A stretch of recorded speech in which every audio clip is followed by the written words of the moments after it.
Bonsoir à tous. On va essayer d'aller chercher quelques chaises pour les retardataires. Donc très brièvement, écoutez, bienvenue à l'Université populaire 9e édition. Je pense que la plupart d'entre vous étaient peut-être à la présentation que l'on a fait au Volcan la semaine dernière, il y a 15 jours. Pour les autres, vous savez certainement que c'est une manifestation qui est portée par le Volcan et l'Université du Havre depuis maintenant quasiment 9 ans, avec différents cycles thématiques, un mode de faire et d'agir qui est très souple, puisque vous venez quand vous voulez, il n'y a pas d'inscription, sauf pour les ateliers.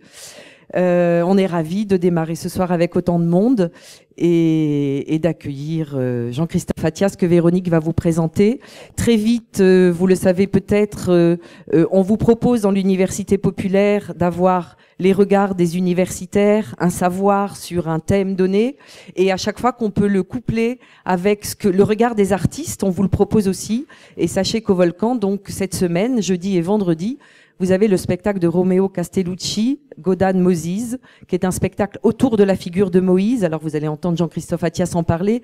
Cet artiste, lui, a pris la figure de Moïse d'une autre façon. C'est une réflexion autour de l'image, du statut de l'image dans nos sociétés occidentales, de l'irreprésentable, jusqu'où on peut aller. Il y a des images assez chocs. Ce sont toujours des chocs visuels, les spectacles de Romeo Castellucci. Mais si vous êtes curieux, voilà, venez voir ce qu'il raconte autour de la figure de Moïse.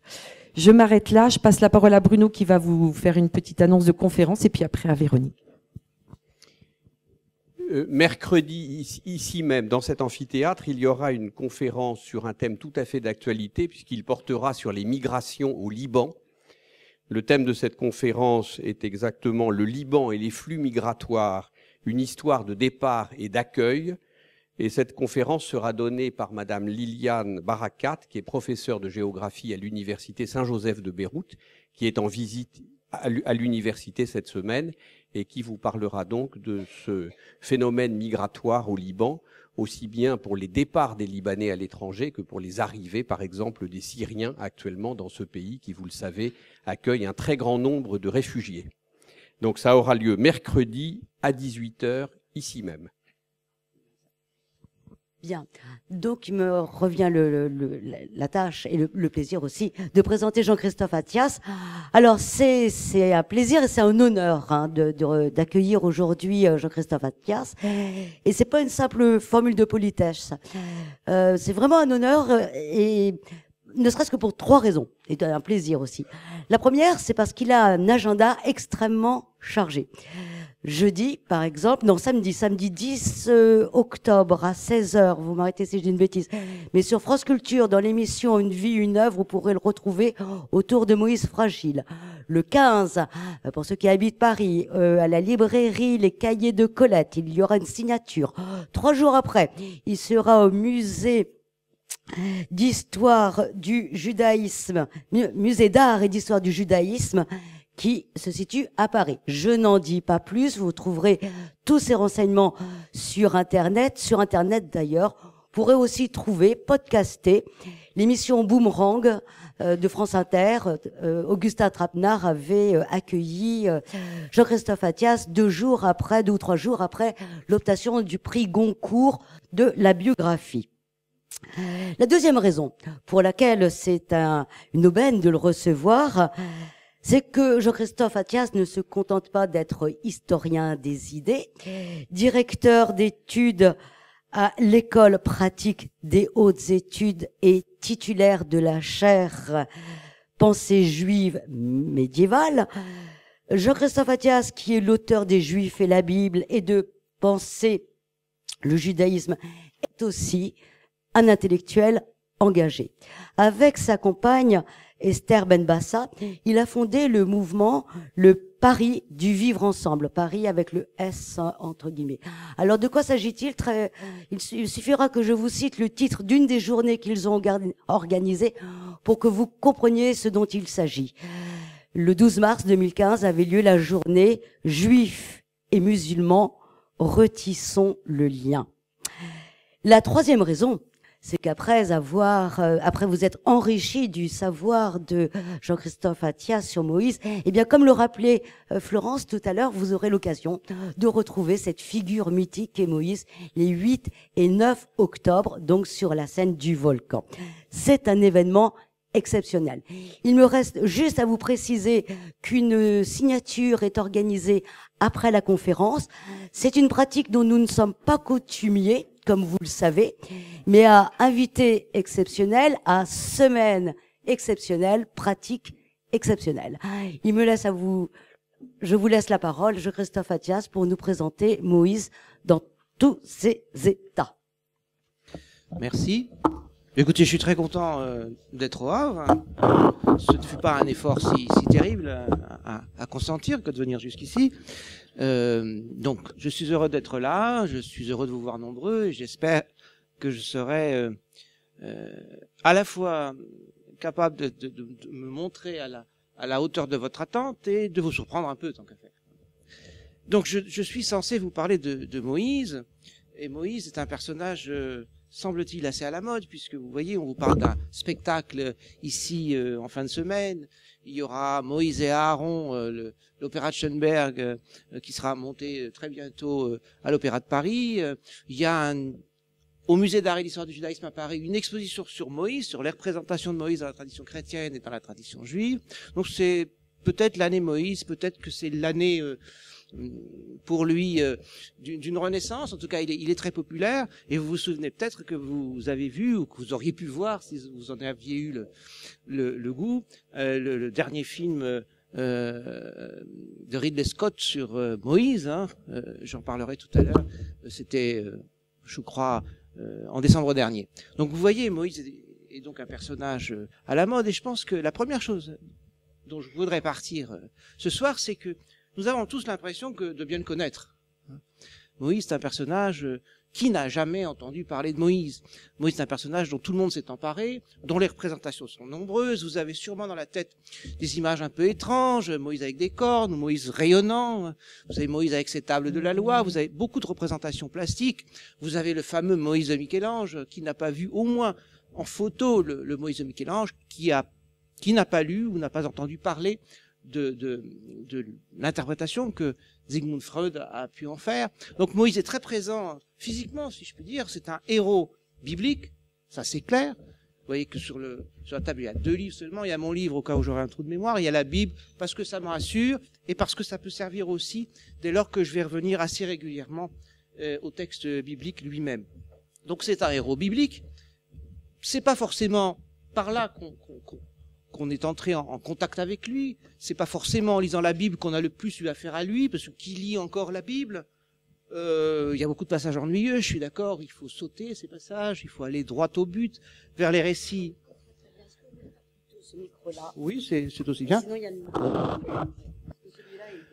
Donc, la Bible n'est pas forcément le moyen, le chemin par lequel vous êtes arrivé jusqu'à Moïse. Moïse est un personnage biblique, c'est un héros biblique, c'est un héros juif. Bien entendu, j'aurai l'occasion d'en dire quelques mots. C'est un héros chrétien aussi. Il a trouvé sa place dans le christianisme, dans l'histoire du christianisme. Hein. Moïse, c'est un petit peu Jésus avant Jésus, en moins bien. Bon, c'est une préfiguration de Jésus. Et donc, il y a un effet de concurrence entre les deux personnages dans la représentation chrétienne de Moïse, bien sûr. Moïse aussi a trouvé sa place dans la tradition musulmane. Moïse est le prophète juif le plus cité dans le Coran. Je crois que c'est 137 fois, mais si je me suis trompé sur 1 ou 2 unités, il faut pas m'en vouloir. Donc c'est un personnage très présent, c'est un personnage qui est très présent dans la culture musulmane. C'est même un prénom qui est assez souvent porté par des musulmans. Moussa, vous en avez sûrement entendu ou rencontré à l'occasion. Donc c'est un personnage qui a trouvé sa place dans l'islam, parce que lui aussi, d'une certaine façon, comme héros du monothéisme, fondateur d'une communauté religieuse et en même temps d'une communauté politique, préfigure, hein, le parcours de Moïse préfigure un peu la trajectoire de Mahomet. Donc Moïse annonce, préfigure quelque chose qui s'accomplit en Mahomet. Mais il faut savoir que, et c'est là où Moïse devient un personnage, je n'ose pas dire intéressant, mais plus universel encore, Moïse, tout le monde se l'approprie, y compris les laïcs, y compris les athées, puisque Moïse, c'est aussi, vous le savez, le libérateur, celui qui sort les Hébreux esclaves d'Égypte, qui les libère de l'esclavage. C'est donc un émancipateur, un législateur, un libérateur, c'est presque un révolutionnaire. Et donc, on a très bien pu s'approprier le personnage, cette dimension-là du personnage, la valoriser dans des milieux qui ne sont ni religieux, ni juifs, ni chrétiens, ni musulmans. Donc ce personnage, il est effectivement, on va dire, transculturel. On le rencontre dans de nombreuses cultures avec des représentations très différentes. Et puis, n'oubliez pas, j'y reviens, quand même, Moïse, c'est aussi un héros du cinéma. Vous l'avez sans doute vu dans les 10 commandements de Cécile B2000. Vous l'avez peut-être vu dans Exodus, Gods and Kings de Ridley Scott en décembre dernier ou plus tard.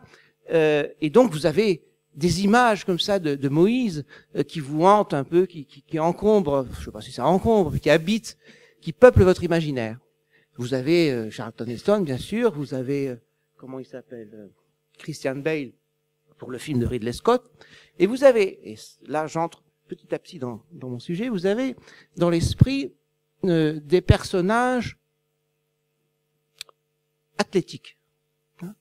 Le Moïse de Cécile B2000, le Moïse de Ridley Scott, ce sont des personnages athlétiques, vigoureux, musclés. Ce sont des personnages qui incarnent, qui exaltent quelque chose comme une forme à la fois virile et divine. Et donc, il y a une présence physique de ce Moïse athlète dans nos imaginaires dont il est difficile de se défaire. Dans le film de Cécile B2000, grâce au Technicolor, il y a encore un peu de poésie. Dans le film de Ridley Scott, c'est très différent. Bon, vous avez la 3D, donc quand vous voyez les grenouilles, les sauterelles arriver, vous avez l'impression qu'elles sont là entre les sièges de la salle de cinéma, mais à part ça, vous avez là encore un Moïse hyper athlétique. Et ce qui est très intéressant, et ce sur quoi je voudrais attirer votre attention, c'est que le Moïse de ce deuxième film, de cet autre film plus récent, il nous est présenté véritablement comme un général, comme un militaire. Et il y a quelque chose qui se passe dans le film, dans la représentation du personnage, qui est tout à fait étonnante. Moïse, si vous vous en souvenez, c'est quelqu'un qui agit avec son bâton. C'est un bâton qu'il peut transformer en serpent et retransformer en bâton, histoire d'impressionner le peuple d'Israël ou de convaincre Pharaon et ce peuple d'esclaves. C'est le bâton qu'il lève pour accomplir certains miracles. Bon, il lève tantôt la main avec le bâton, mais c'est le bâton qui semble-t-il être et le vecteur de ces miracles tout à fait impressionnants qui s'abattent sur l'Égypte, les plaies, les fameux 10 plaies, je vous en fais pas la liste, mais vous avez en mémoire au moins un certain nombre d'entre elles. Ce bâton, c'est le bâton du berger, c'est le bâton aussi peut-être du vieil homme, puisque si vous suivez de près la chronologie des événements dans le récit biblique, lorsque Moïse commence sa vie publique, si je puis dire, il a 80 ans. Ce qui est, si vous voulez, dans le monde biblique, un âge respectable, mais encore assez jeune. Et donc, il a 40 ans, il vit à la cour de Pharaon. Je vous raconterai dans quelles circonstances il est arrivé. 40 ans, il a fui l'Égypte parce qu'il a commis un certain nombre d'actes qui le mettent en danger, et il vit comme un simple berger, avec son bâton, bien sûr, en terre de Madian, dans le désert, auprès de tribus bédouines. Et puis, quand il a 80 ans, c'est quand il a 80 ans que Dieu se révèle à lui depuis le buisson ardent. Vous savez, ce buisson qui brûle sans se consumer. Et une voix, la voix divine s'adresse à Moïse pour lui confier la mission de sortir les Hébreux d'Égypte. Il a 80 ans à ce moment-là. Et c'est là que commence sa carrière publique, sa carrière politique, pourrait-on dire, et aussi de chef religieux. Alors, ce qu'il y a de remarquable dans le film de Ridley Scott, c'est que Moïse a perdu son bâton. Et ce bâton a été remplacé par un glaive. Ceux qui ont vu le film doivent s'en souvenir. Le Moïse de Ridley Scott, c'est un militaire, c'est un général, c'est un combattant armé d'un glaive et non plus d'un bâton. Vous imaginez combien ça change quand on passe, d'un point de vue purement symbolique, d'un point de vue en termes de représentation, quand on passe du bâton au glaive, du bois, du végétal au métal, on change complètement de personnage. Et ce qui est intéressant, c'est que cette caricature de Moïse qu'on trouve dans le film de Ridley Scott, c'est Moïse. C'est le Moïse que nous avons dans la tête. C'est Moïse Superman, c'est Moïse Spartacus, c'est d'ailleurs Superman, je vous le dis en passant, le personnage de Superman et une partie de l'histoire de Superman, elle s'est inspirée en partie de l'histoire de Moïse. Je referme la parenthèse. Donc on a un Moïse Superman, le super-héros. Et ça, franchement, c'est pas très intéressant. C'est pas très intéressant parce que si vous regardez de près le texte biblique, alors il y a effectivement dans les traditions post-bibliques ou extra-bibliques, dans la tradition rabbinique, dans certains textes grecs, judéo-grecs anciens, on évoque un Moïse militaire qui aurait même conduit, imaginez-vous, une campagne militaire donc pour le compte de Pharaon contre l'Éthiopie. C'est même de là-bas qu'il aurait ramené une femme éthiopienne. Ça aussi, j'en parlerai peut-être si j'ai le temps. Mais cette facette-là du personnage, elle est très exactement, très précisément absente du texte biblique. Donc, si vous voulez, la tradition canonique, la tradition biblique, celle qui s'impose en quelque sorte dans le monde juif et au-delà, bien sûr, dans le monde chrétien, c'est un Moïse qui n'est pas du tout chef militaire. Moïse, dans la Bible, ne conduit pas de bataille. Oh, parfois, il lance ses troupes à l'assaut d'ennemis particulièrement furieux, mais lui-même n'est pas à la tête de ses troupes. Lui-même ne conduit pas le combat. Lui-même ne brandit pas une arme. Dans le meilleur des cas, il lève les bras vers le ciel et c'est ce qui assure à son peuple la victoire. Et quand il est fatigué, que les bras retombent, la victoire semble s'éloigner, il faut l'aider. Il faut l'aider. Donc il y a une fragilité du personnage là. Il n'est pas le chef militaire, il n'est pas celui qui conduit le combat. Il n'est armé que de son bâton et de la parole divine. Et lorsqu'il y a combat, il est derrière la lutte, mais ce n'est pas lui qui la dirige. Donc il faut en finir, en quelque sorte, se libérer de cette image de Moïse athlète, musclé, super-héros, militaire, et retrouver un Moïse un petit peu différent. C'est ce que j'ai essayé de faire dans mon livre, mais c'est ce que la lecture du texte biblique incite à faire. Alors, première chose, il y a quelque chose de remarquable dans l'histoire biblique, dans l'histoire telle qu'elle est racontée par le Pentateuque.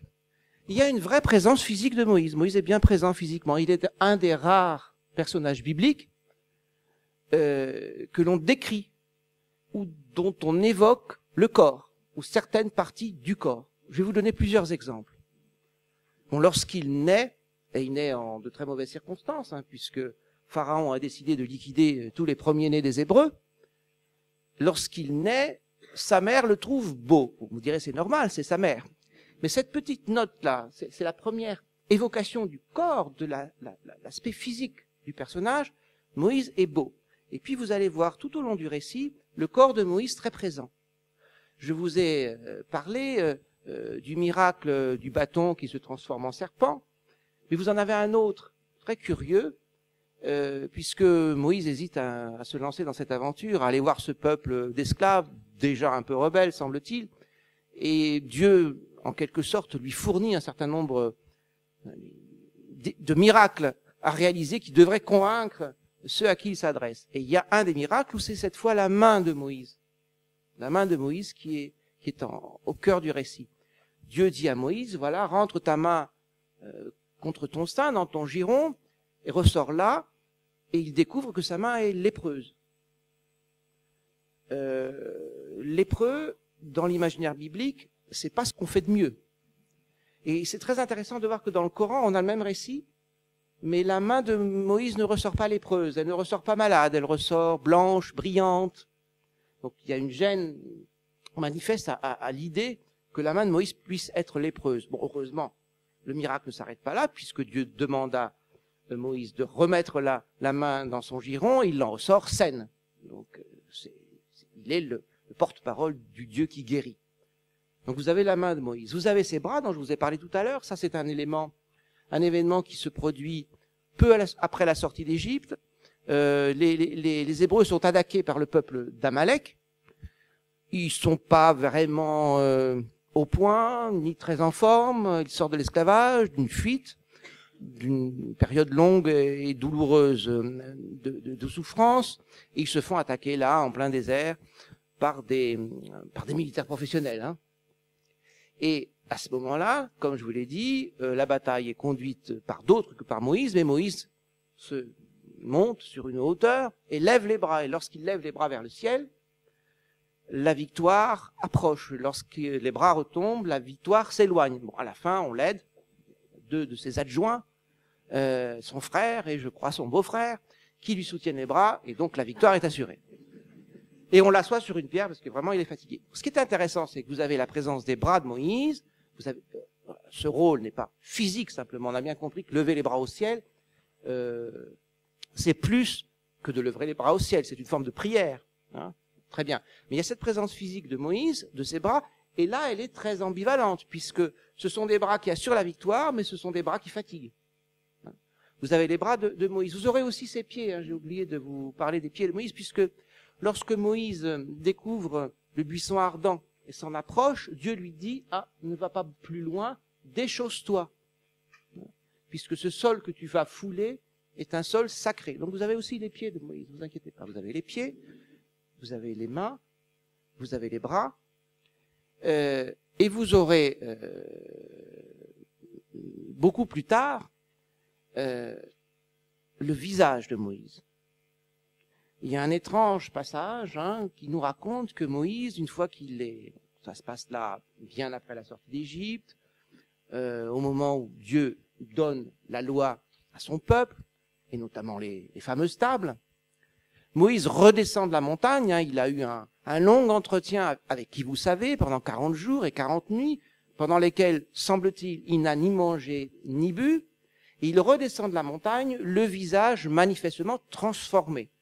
Alors le texte hébreu est ambigu, il se prête à des lectures tout à fait divergentes, très vraisemblablement, et c'est en tout cas l'interprétation qui sera retenue majoritairement, mais pas exclusivement par les exégètes, juifs mais aussi chrétiens, le visage de Moïse rayonne. C'est normal, vu avec qui il a eu un entretien, quelque chose de la lumière divine finalement a imprégné son visage. Et il est obligé de couvrir son visage, il couvre son visage entre 2 séances de conversation avec Dieu. En fait, Dieu n'exhibe son visage rayonnant que lorsqu'il est en contact avec Dieu ou que lorsqu'il transmet au peuple la parole divine qu'il a entendue. Et le reste du temps, il se voile le visage, il se couvre le visage d'un voile. Et vous imaginez bien ce que le christianisme pourra en faire par la suite.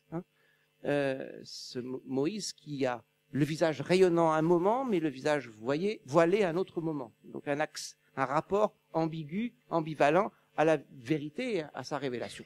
Je reviendrai peut-être si j'ai le temps.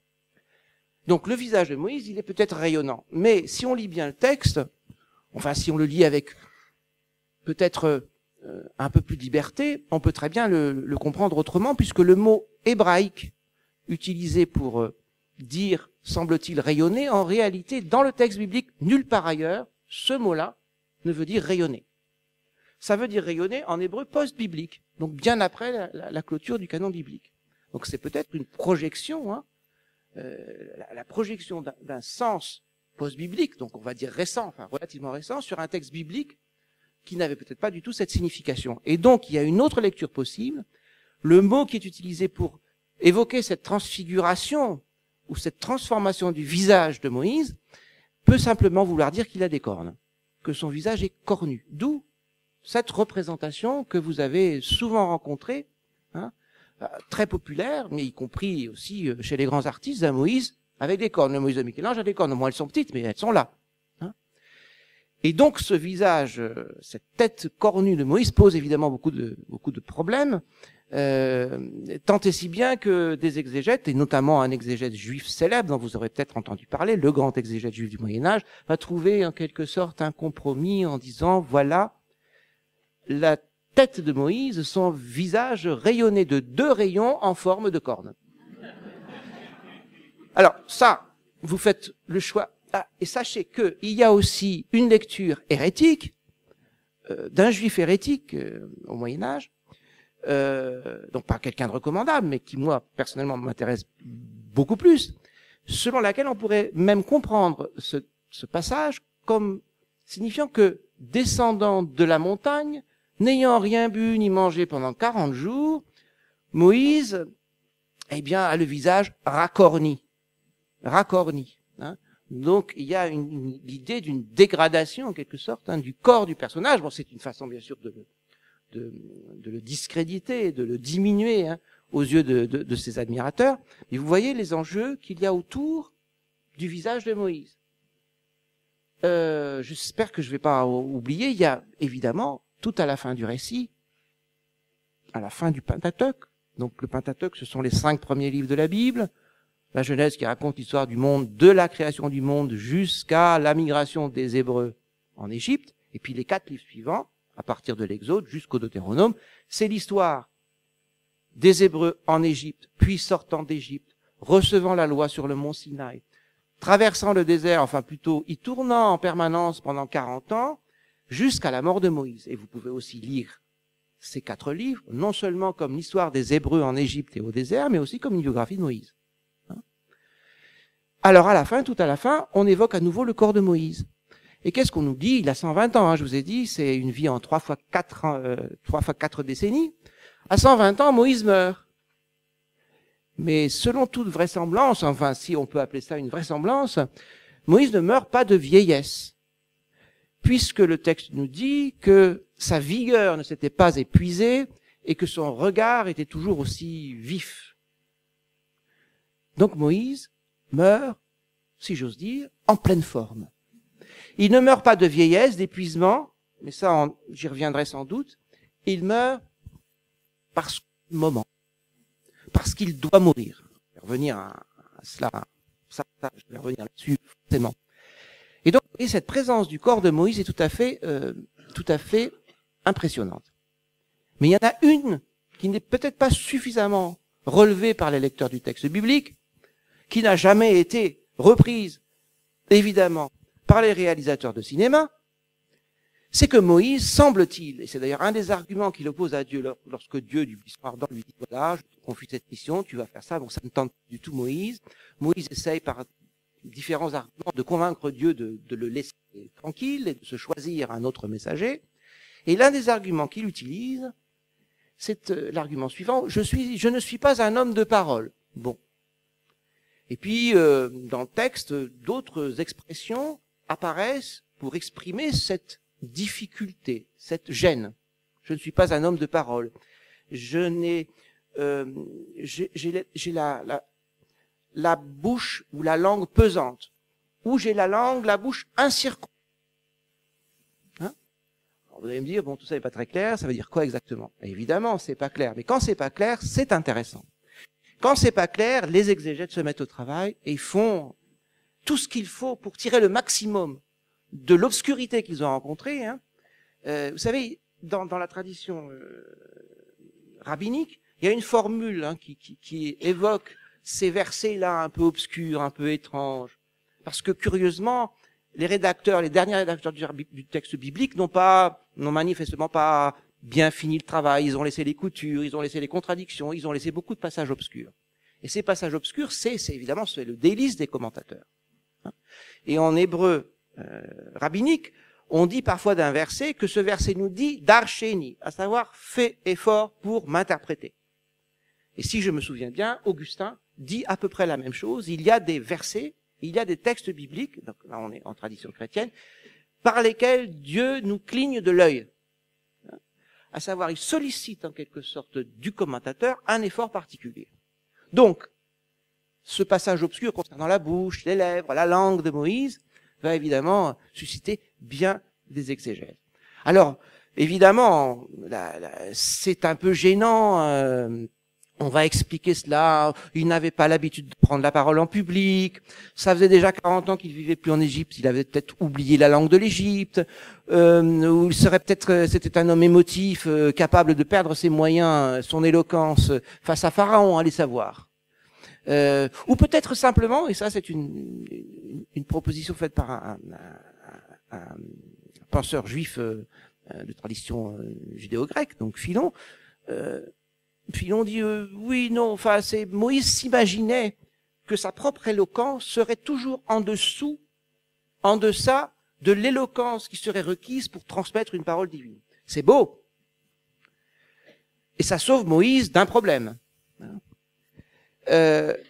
Le problème, c'est quoi? C'est qu'en réalité, et certains commentateurs y insistent lourdement, il y a de fortes chances pour que ces passages veuillent dire que Moïse est bègue, qu'il balbutie. Et donc, il a une difficulté qui n'est pas seulement un problème d'éloquence, mais véritablement un problème d'élocution. Bon, je ne sais pas s'il est bègue ou autre chose. Le texte, le commentateur dont je parlais tout à l'heure, Rachid, dit qu'il est balbus, balbe. Il utilise le mot balbe dans le champenois de son temps, puisque Rachid était champenois. Ça voulait dire ce que veut dire chez nous bègue, et qu'on retrouve bien sûr dans balbutier, balbutiement. Et donc là, on a le corps de Moïse, de nouveau présent, est véritablement fragile. Vous imaginez quand même ce que ça représente comme défi que de confier à un prophète qui balbutie la transmission de la parole divine, et pas simplement de la parole divine, de la loi divine. Quand on transmet la loi, autant la transmettre clairement, précisément et sans bafouiller. D'autant que l'application de la loi, de l'application des commandements, de l'observance des commandements, dépend le sort de la nation tout entière. C'est quand même étrange que Dieu confie une telle mission à quelqu'un qui a manifestement un problème. Et il le fait. Parce que Dieu aurait pu très bien, vous savez, il peut faire toutes sortes de choses, et les récits bibliques l'attestent, si je puis dire. Si Moïse était bègue, Dieu aurait pu arranger ça. Ce qui est intéressant, et c'est là où ça devient vraiment intéressant, c'est que Dieu a choisi Moïse, garde Moïse tel qu'il est, et il accepte, curieusement, de lui associer un adjoint, en la personne du frère de Moïse, Aaron. Et donc c'est Aaron qui va être le porte-parole de Moïse. Donc, Moïse est le prophète de Dieu, il transmet la parole que Dieu lui a fait entendre, et c'est Aaron qui va transmettre les enseignements que Moïse transmet de la part de Dieu.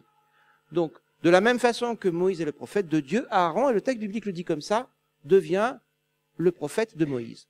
Et ce qui est très intéressant, c'est que, d'une part, la fragilité du personnage, son incapacité à accomplir pleinement sa mission, simplement sa mission, cette imperfection de cette bouche incirconcise, eh bien, elle oblige, si j'ose dire, Dieu à dédoubler le personnage du prophète. Tout d'un coup, vous en avez deux. Vous en avez deux pour le prix d'un. Vous avez Moïse. Bon, c'est le principal, on est d'accord, mais vous avez l'autre, son frère, Aaron, qui joue un rôle tout à fait essentiel et parfois ambigu, de lien entre Moïse et la communauté d'Israël. Donc, la fragilité de Moïse, elle est véritablement dans son corps. Et ce qui est remarquable, c'est que, bon, évidemment, la tradition rabbinique va chercher des explications. Comment se fait-il que Moïse ait eu ce défaut de parole? Eh bien, il y a un récit comme ça qui apparaît sous diverses formes. Je ne vais pas vous raconter les diverses versions, mais une seule suffira. Vous savez que Moïse, après sa naissance, a été caché par sa famille, par sa mère, par son père, dont on ne sait strictement rien au départ, même pas leur nom. On sait qu'ils sont de la tribu de Lévi, c'est à peu près tout. Non, c'est pas à peu près tout, c'est tout. On sait qu'il a une sœur, mais on ne sait pas non plus son nom, ça viendra plus tard. Donc, lorsque Moïse naît, il est caché pendant 3 mois par sa famille, et puis finalement, la mère se résout à l'abandonner dans le fameux couffin sur les eaux du Nil. Vous connaissez la scène, très bien. Et il y a bien sûr la sœur qui regarde de pas trop loin comment les choses se passent, dans l'espoir qu'elles se passent bien. Et à ce moment-là, donc, Moïse, il est recueilli par la fille de Pharaon. Il est recueilli par la fille de Pharaon, c'est-à-dire par la fille de celui qui veut exterminer Moïse et tous les premiers-nés d'Israël. C'est elle qu'il sauve, elle l'adopte, et c'est elle qui va lui donner son nom. J'y reviendrai. Et là, c'est ce que vous avez dans le récit biblique, et la tradition rabbinique rapporte une histoire, selon laquelle, étant jeune bébé, véritablement enfant, il ne parle pas encore, et il est à la cour de Pharaon, avec sa maman, et donc, je sais pas, son grand-père, sympathique Pharaon, et Moïse, qui est un garnement, arrache à Pharaon sa couronne et la jette par terre.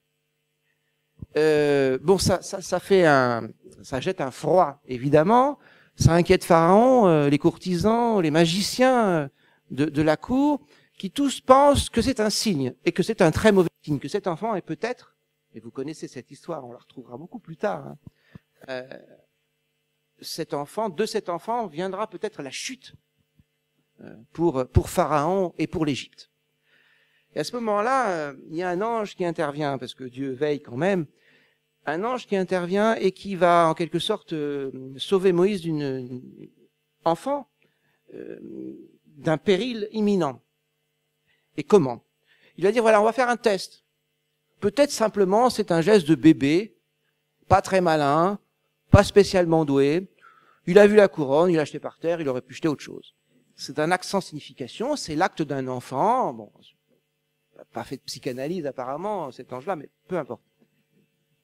Et donc, qu'est-ce qu'on va faire? On va présenter à Moïse, à l'enfant Moïse, au bébé Moïse, sur 2 plateaux distincts, une braise ardente et une pierre précieuse. Et comme Moïse est déjà très doué, il tend la main, évidemment, vers la pierre précieuse.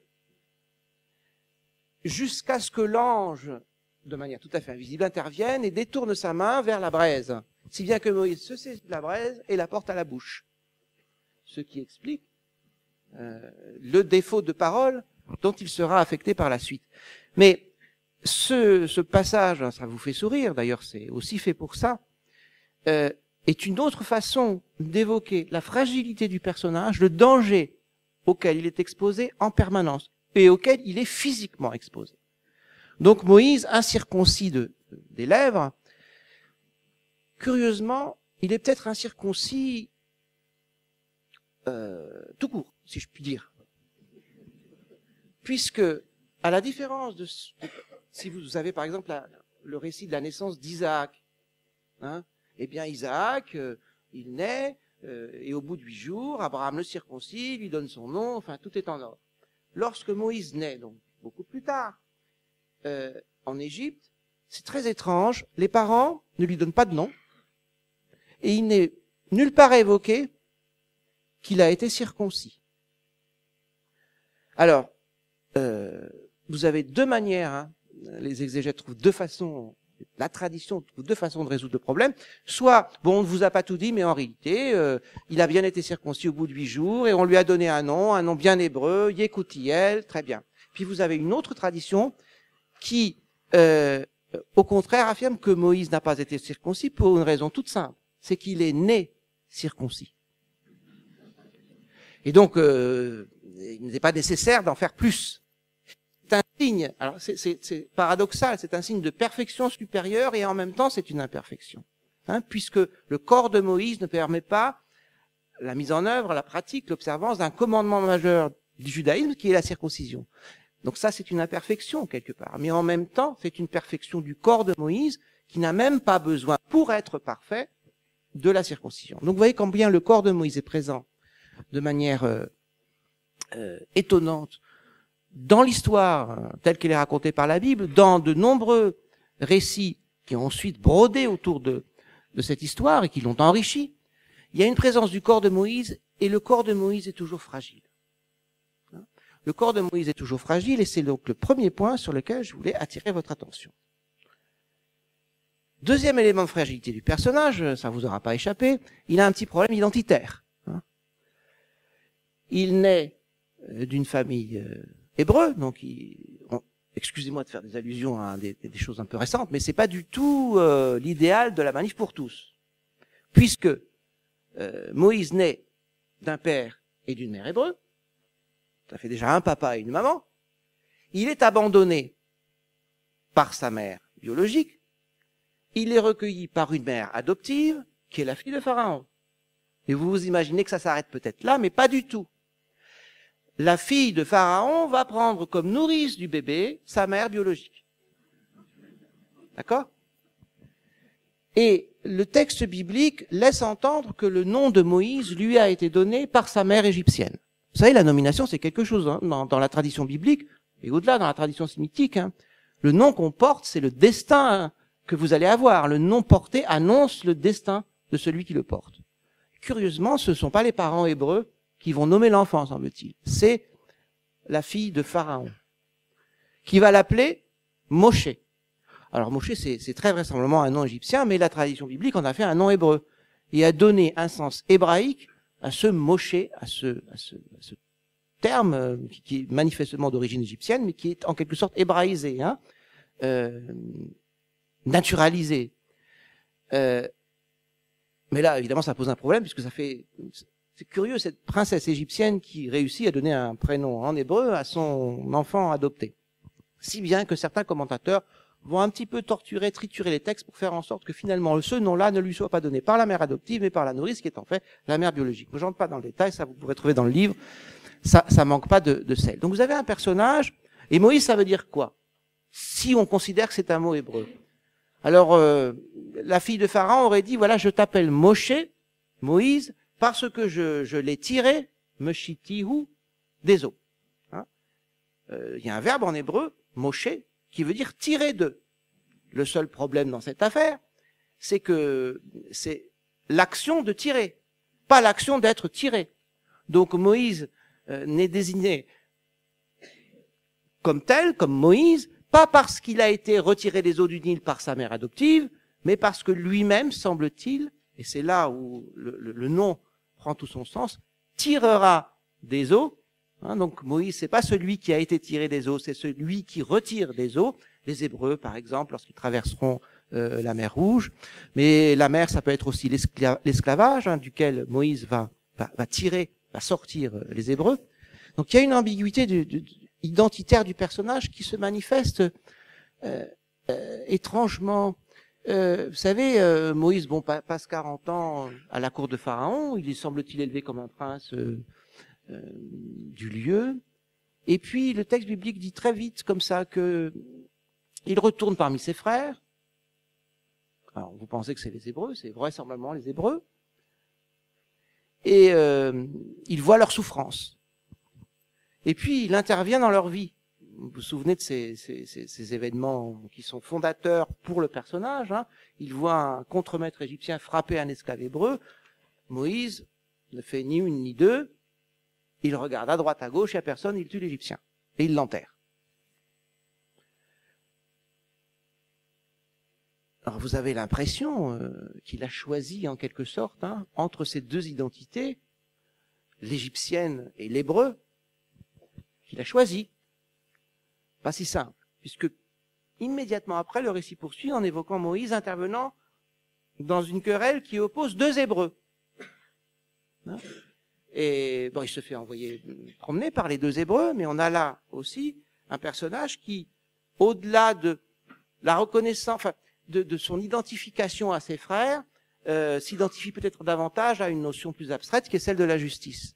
Et il intervient dans la querelle de ces deux frères, de ces deux Hébreux, et finalement ça marche pas très bien puisqu'il va être dénoncé, il va devoir fuir l'Égypte.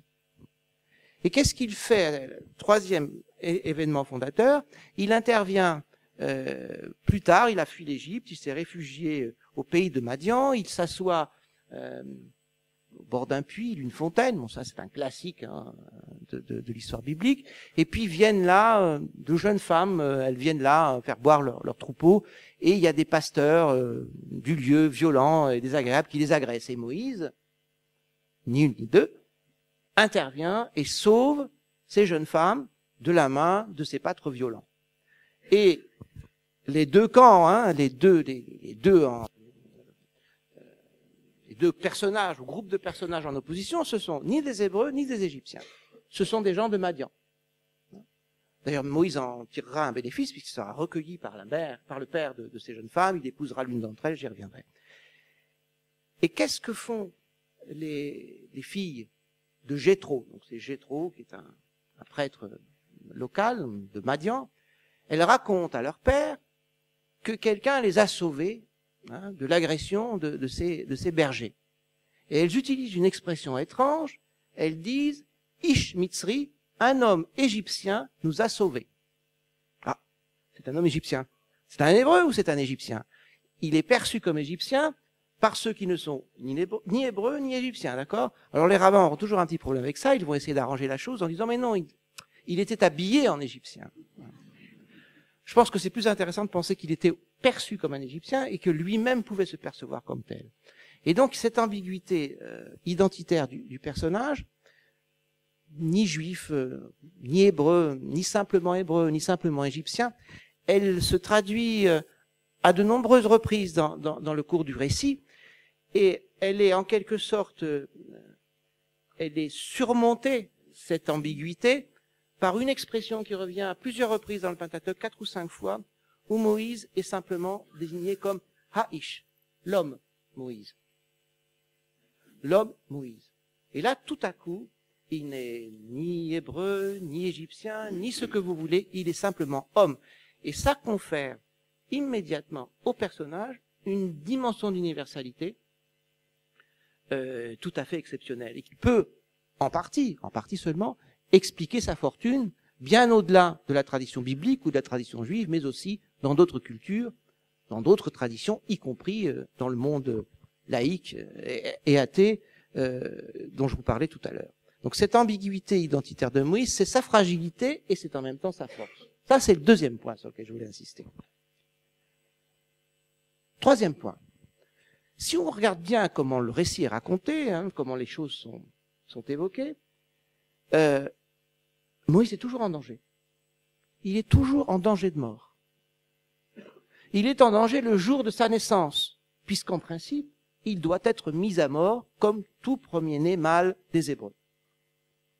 Il est en danger le jour où sa mère l'abandonne sur un couffin dans les eaux du Nil. Il est en danger, évidemment, au moment où la fille de Pharaon le recueille. C'est peut-être pas l'idéal au départ, cette idée d'être recueilli par la fille même de l'ennemi, de l'adversaire par excellence. Moïse est toujours en danger de mort, et de manière parfois étonnante. Et là, j'évoque un court passage du récit biblique que le lecteur ordinaire saute ou lit vite en se disant « j'y comprends rien, je saute ». Il y a 3 versets étranges. Ça se passe donc, là on avance un peu comme dans le récit, sinon on va jamais s'en sortir. C'est donc après l'épisode du buisson ardent, Dieu a confié sa mission à Moïse. Moïse, il a renaclé, il a rechigné, il a protesté, mais finalement il a accepté. Et Dieu lui dit, maintenant, va en Égypte. Va en Égypte, c'est là que tout commence pour toi, que ton œuvre, ta mission doit commencer d'être accomplie. Donc, qu'est-ce que fait Moïse? Il prend sa femme, donc une de ces jeunes femmes qui avaient amené leur troupeau à la fontaine, sa femme, et puis ses enfants. Apparemment, il a 2 fils. C'est pas clair. Un qui est un peu plus âgé, l'autre qui est plus jeune. C'est pas clair, de toute façon. D'ailleurs, je note en passant, c'est une chose très importante, les 2 fils de Moïse ne feront pas carrière. Ce sont des personnages qui servent à un moment donné dans le récit, mais très peu, et qu'on oublie. Moïse, à la différence de beaucoup de grands chefs politiques, ne cherche pas à placer ses enfants, il ne crée pas non plus une dynastie, il n'est pas un roi qui donnera naissance à une dynastie, ses fils se perdent un peu dans la nature, ils deviennent pas des anonymes, mais presque. Je passe. C'est un élément de fragilité du personnage aussi. Aaron, son frère, lui, sera à l'origine d'une dynastie, la dynastie des prêtres, les Kohanim. Vous aurez beaucoup plus tard dans l'histoire biblique, bien sûr, David, qui sera le premier d'une dynastie qui nous conduit jusqu'à Jésus et, selon les Juifs, beaucoup plus loin. Mais ça, on verra. Alors, Moïse, où j'en suis là? Ah oui, c'est vrai, j'ai à force de sauter. Ah, voilà. Il prend donc femme, enfant, il les met sur un âne, c'est ce qui se fait normalement à l'époque, et il se met en route, il se dirige vers l'Égypte. Vient la nuit, et le récit dit textuellement que Dieu a voulu le tuer. Donc Dieu, ou peut-être un ange de Dieu, un émissaire de Dieu, s'en prend physiquement à Moïse pour le tuer. Alors je ne sais pas ce que ça nous dit de Moïse, mais ça nous dit quelque chose de Dieu. De ce Dieu biblique dont on a peut-être une image parfois un petit peu simpliste. Qu'est-ce que c'est que ce Dieu qui veut assassiner immédiatement celui à qui il vient de confier une mission? Je pose la question et je n'ai pas la réponse. Ce qui m'intéresse ici, c'est que Moïse, dès le début de son histoire de chef politique, religieux, d'émancipateur, ce que vous voulez, est en danger de mort et c'est Dieu qui veut le mettre à mort. Et là, c'est 3 versets, ça dure 3 versets, c'est absolument incompréhensible. Donc vous imaginez, ça fait un chapitre dans mon livre, et à la fin, on n'est toujours pas vraiment avancé. Mais ce qui est intéressant, c'est la mise en scène de la fragilité de Moïse. Et qu'est-ce qui se passe à ce moment-là? Vous avez un Moïse que vous n'avez jamais rencontré. 1, il est en danger de mort. Ça, c'est plutôt récurrent dans sa vie. 2, il est totalement passif pendant ces 3 versets. Il ne fait rien.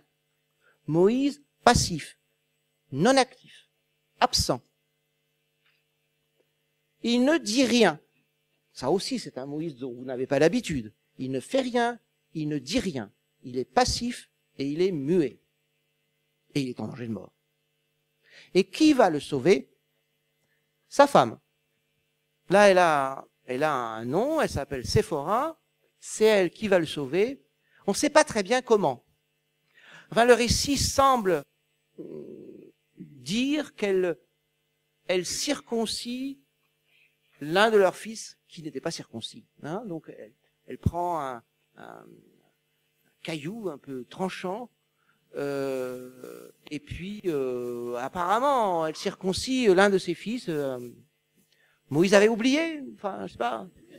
Non, c'est une question très importante. Vous imaginez que les commentateurs se sont posé la question. Et c'est peut-être pour ça que Dieu a voulu tuer Moïse, parce qu'il n'avait pas accompli un commandement fondamental. Je laisse de côté tout ça. Et c'est sa femme qui le sauve. C'est l'heure de gloire de Séphora, du personnage féminin de ce texte biblique, de ce récit de la vie de Moïse. Il y a 3 versets. Elle circoncis leur fils, elle fait toucher, on ne sait pas très bien quoi, la jambe de Moïse, le pied de l'ange, on ne sait pas très bien. Il y a une espèce le sang de la circoncision, hein, donne lieu à un toucher, enfin, quelqu'un est touché par le sang.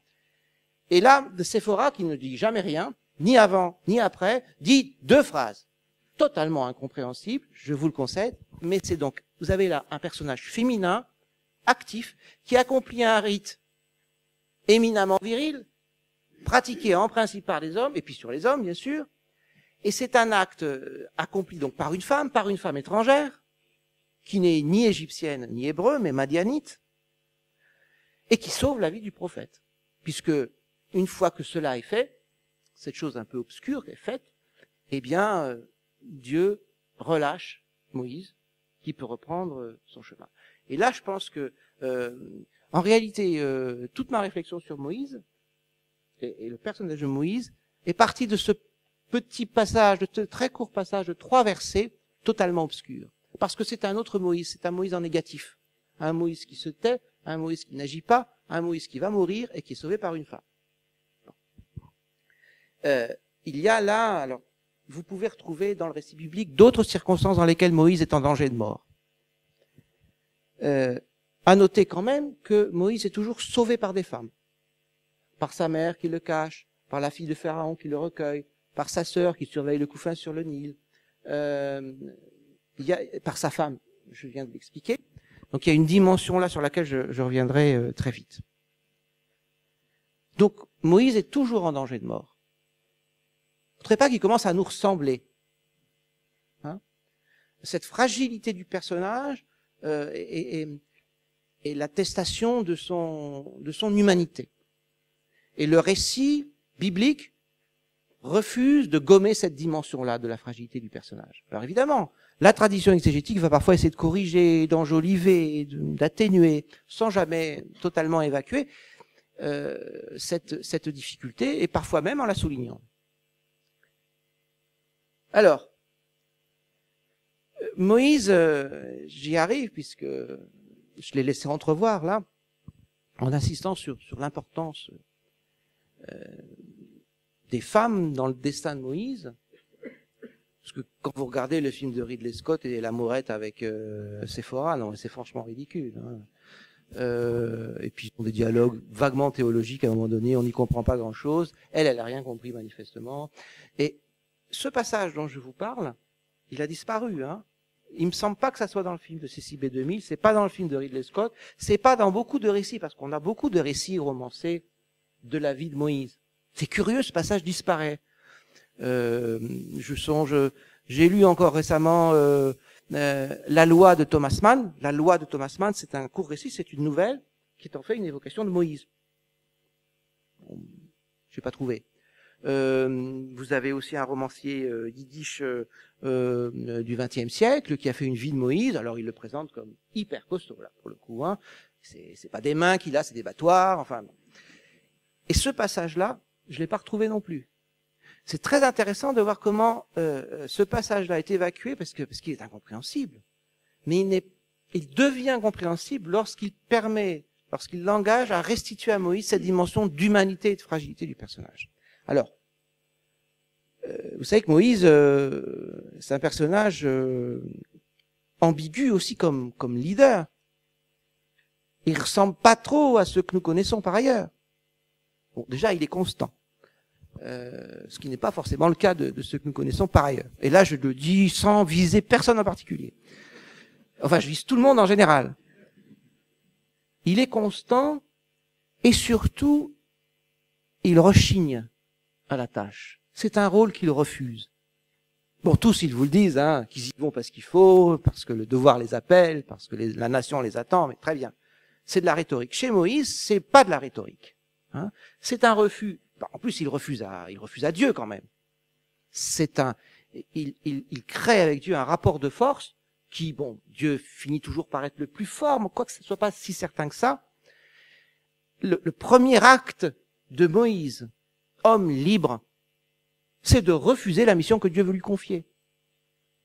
C'est de refuser d'appliquer les châtiments que Dieu veut infliger au peuple, parce que le peuple hébreu, après la sortie d'Égypte, dans le désert, c'est que des histoires de rébellion, de révolte, ce sont des gens terribles, insupportables, toujours en train de transgresser la loi, de se révolter contre l'autorité de Moïse, de substituer au Dieu qui les a fait sortir d'Égypte le fameux veau d'or dont vous avez sûrement entendu parler. Bon, ce sont des gens impossibles.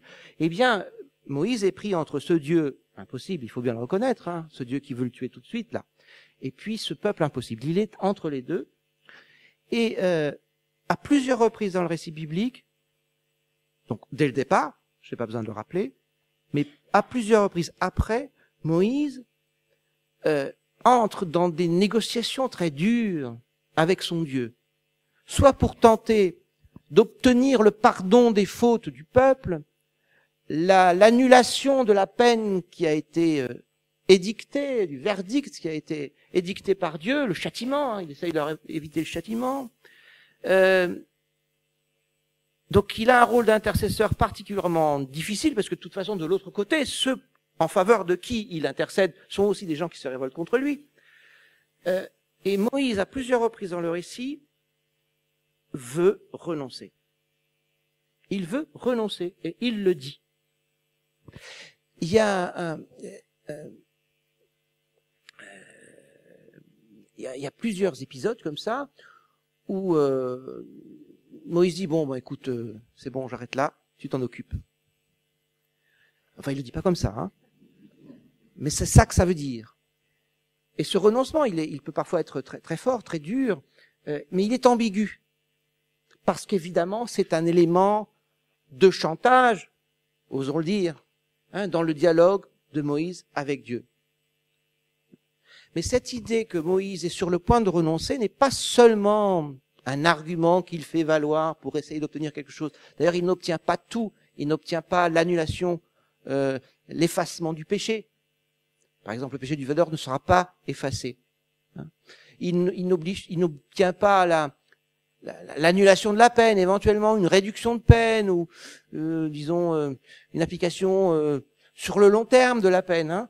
Il obtient des remises de peine, on va dire, dans le meilleur des cas. Mais surtout, il cherche il est souvent tenté de renoncer parce qu'il, alors vous allez me dire, parce qu'il ne se sent pas à la hauteur, parce qu'il est fatigué, parce qu'il est usé, c'est ce qu'il dit, c'est vrai. Mais il ne fait pas que cela. Quand je parle d'éléments de chantage, il y a un moment, et vous allez voir là que c'est vraiment pas un politique comme les autres, il y a un moment dans l'histoire du récit où Dieu en a tellement assez de ce peuple de rebelles qu'il propose le marché suivant à Moïse: je les anéantis et je crée à partir de toi un peuple nouveau et grand qui sera mon peuple. Vous imaginez quand même la tentation.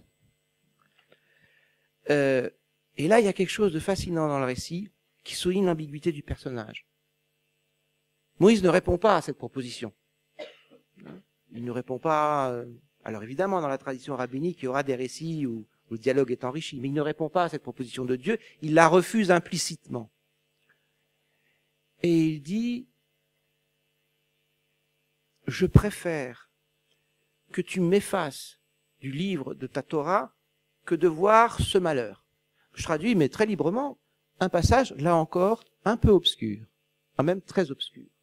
Et on a l'impression, alors les commentateurs sont embarrassés par ce passage, est-ce que c'est Moïse qui préfère mourir que de voir la sanction d'anéantissement s'abattre sur son peuple?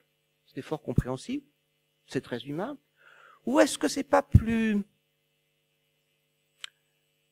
subtil que ça? Est-ce que ce n'est pas Moïse qui propose à Dieu son propre sacrifice en échange du pardon des fautes d'Israël? Ça vous rappelle sûrement quelque chose, hein? C'est-à-dire que cette carrière-là, elle est promise à un autre beaucoup plus tard. Et d'ailleurs pas au seul bénéfice du peuple d'Israël, même peut-être plutôt au bénéfice des autres. Mais il y a comme une tentation, évidemment je projette un petit peu, j'utilise un vocabulaire inadéquat, il y a une tentation christique chez Moïse. Moi je le dis, mais je m'appuie sur certains commentateurs médiévaux qui disent vraiment que ça a été la tentation de Moïse. Efface-moi du livre de ta Torah, ça veut dire efface-moi du livre de la vie, fais-moi mourir et sauve ce peuple. Pardonne-lui, renonce à la sanction. Et là, certains commentateurs disent vraiment c'est la tentation christique de Moïse. Enfin, ils le disent pas comme ça, mais ils le disent presque comme ça. Surtout qu'ils le disent en s'exprimant dans un contexte de polémique et de disputation entre juifs et chrétiens à l'ère médiévale. Je passe. Et ce qui est merveilleux, ce qui est merveilleux pour le commentateur juif, c'est que le texte biblique est clair. La réponse de Dieu, c'est non. Celui que je châtie, c'est celui qui a péché. Et donc là, Moïse est obligé en quelque sorte de renoncer à cette espèce de... Tout d'un coup, il a cédé au rêve d'être un Christ pour Israël. Ça marche pas. Le refus est clair de la part de Dieu. Donc vous voyez, ce personnage qui balance en quelque sorte entre la confession de sa petitesse, de son humilité. Il n'est rien. Il n'est pas là à la hauteur de la tâche qu'on lui confie. Il y renonce. Et puis vous avez l'autre Moïse, celui qui en quelque sorte essaye de contraindre Dieu, ce qui n'est pas chose facile, et qui dans certains cas marche, mais pas toujours. Donc il y a plus que cela. Il y a dans Moïse une dimension, une dimension de féminité. Bon, ne croyez pas ce que vous lirez dans certains comptes rendus parus dans la presse. Hein. J'ai pas écrit que Moïse était une femme. Mais bon, si ça fait vendre, que eux le disent, c'est leur affaire. Mais c'est pas du tout ce que j'ai dit, évidemment. Il y a un très beau passage, et là, pour le coup, je vais être obligé de revenir.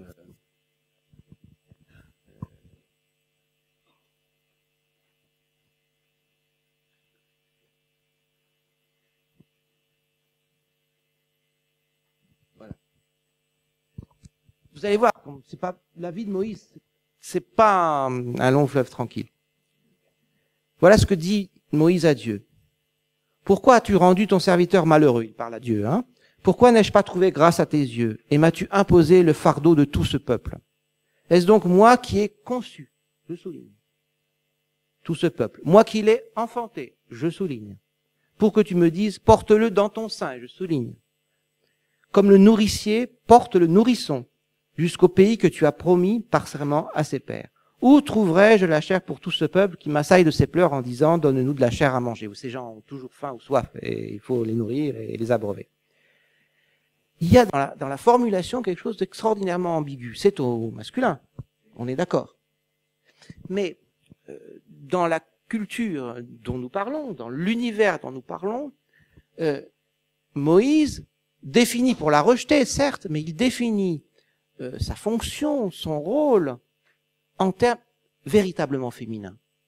Celui qui a conçu, celui qui a enfanté, celui qui porte le nourrisson contre son sein et qui le nourrit. C'est un personnage de Moïse qui ressemble pas trop à celui que nous avions au tout début de cette conférence en tête.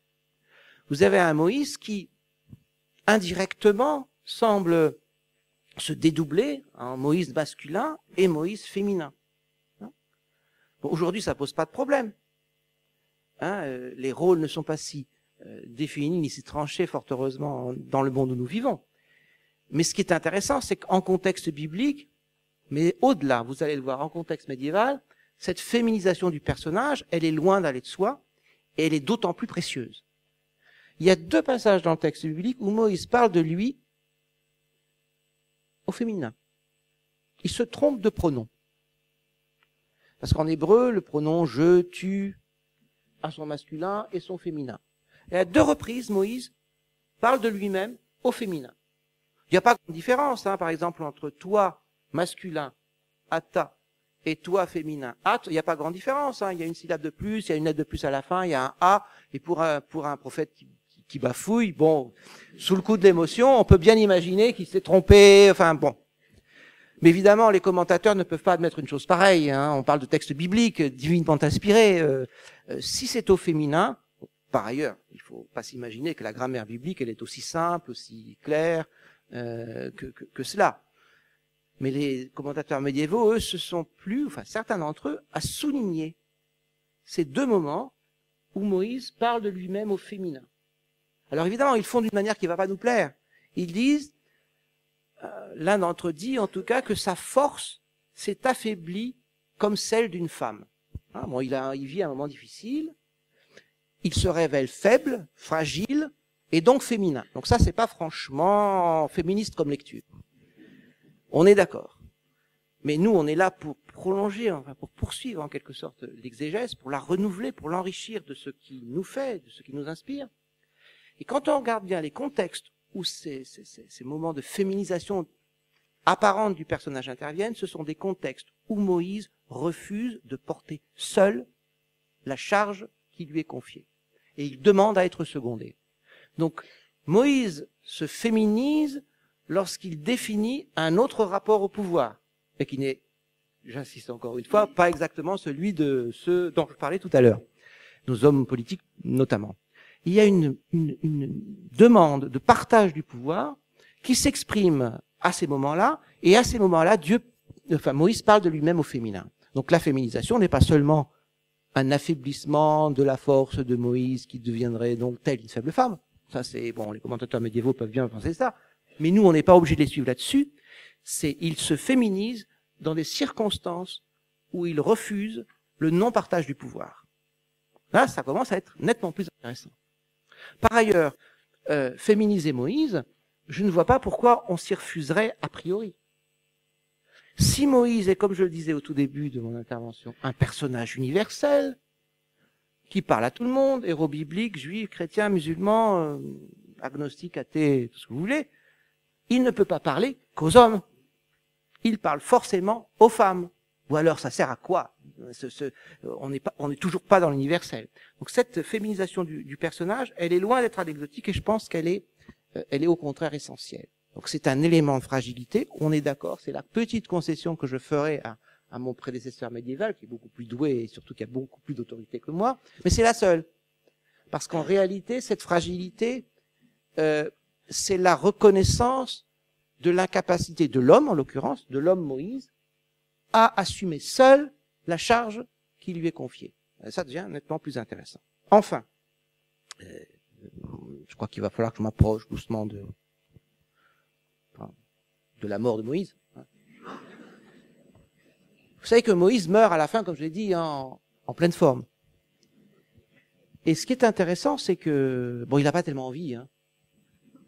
Surtout, il n'a pas envie de mourir avant d'entrer dans ce pays vers lequel il a conduit les Hébreux, puisque sa tâche, elle est double, triple. Il libère les Hébreux de l'esclavage, il les fait sortir d'Égypte. Il leur transmet la loi, une sorte de constitution d'inspiration divine. Et puis, bon, après, on les fait traîner pendant 40 ans dans le désert parce qu'il faut se débarrasser de ces gens qui n'ont connu que l'esclavage, et qui ne sont pas des gens bien. Bon. Donc, une génération nouvelle a le temps d'émerger. Et il conduit cette génération nouvelle aux portes de Canaan, de la terre promise, on va dire. Ne lui donnons pas de nom parce qu'on ne sait pas où ça pourrait nous mener. Et Moïse ne veut pas mourir avant d'entrer lui-même en Terre Sainte.